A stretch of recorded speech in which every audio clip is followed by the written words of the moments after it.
The stock market is a form of gambling for old people because all the Gen Z folks are busy getting rug pulled by crypto scammers. In the stock market, you buy shares of a company and hope they don't go bankrupt. But if the company does make a profit, that means you also profit because part of that company belongs to you. This makes you overly confident in your skills and you start gaslighting yourself by watching the news and trying to predict the market. But after losing all your money, you realize that real gambling is kinda better because it's at least somewhat fun. Welcome to Stonks-9800, a game that simulates the satisfaction of staring at graphs all day. We get to experience the Japanese economic miracle of the 80s. But first, we have to create our character. You can customize your businessman or businesswoman and choose traits that help you. I'm pretty sure this is what the liberals call racism. After that, we start the game.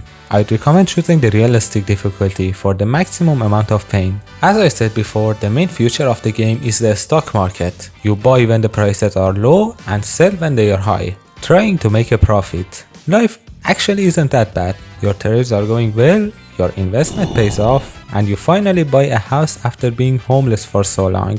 You're actually enjoying your life until the government shows up and accuses you of insider trading.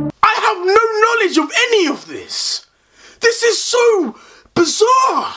They also take your stocks because you couldn't pay your taxes since you were under investigation and weren't allowed to trade. After that, they find you guilty and send you to jail for 2 years. They also take your house. Why not?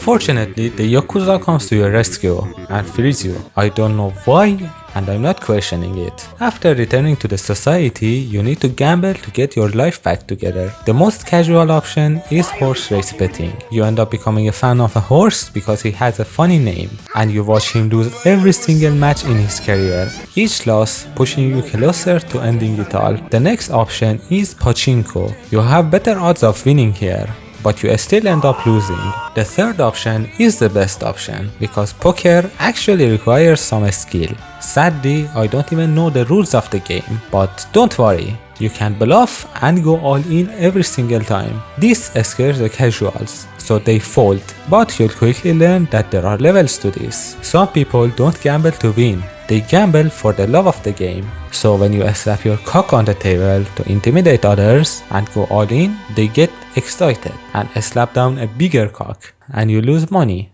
again. But don't worry, as the saying goes, it's the poor suck the rich. You just have to go to random bars until you befriend someone with money. Then you'll have to call them over and over again, hoping to catch them in a good mood. Soon you'll realize they are stupid and know absolutely nothing about making money. They were just born rich. You know what? Let's stick to what worked before. No, not the insider trading. I'm talking about investing. In my experience, the best way to make money in early to mid game is investing. First, you have to save up 50 million yen to build an investment center. This will make investing a lot easier. Some people fall into the trap of making a company with their first 50 million, but you need way more than that to make a functioning business. After saving some money, you'll start buying real estate, luxury cars and art pieces, or if you're rich enough, maybe a factory. Some people go to the arcade to play video games or try the gacha machines and the crane games. Others are more classy and go to the golf course. But the point is, when you realize you have enough money to do a stupid shit, it's time to make your own company. You might think this is it. This is the capitalist dream. But no, as the saying goes, the harder you fall, the lower you climb. When you're broke, worst case scenario is jail. But when you're the CEO of a big company, if you fart too loud, your stock price will plummet. You can't pay your workers, shareholders get angry, and now the Yakuza wants to skin your unborn child. But don't worry, being a CEO is easy. Just lie to people and donate to charity to save your public image. The stocks will gradually go up, and you will become richer and richer, employing more and more workers. Now, people try to suck up to you. Eventually, you'll become the most influential man in Japan, and your company will dominate the market. You buy Konami, so in the future, you can force them to make Metal Gear Rising Revengeance 2.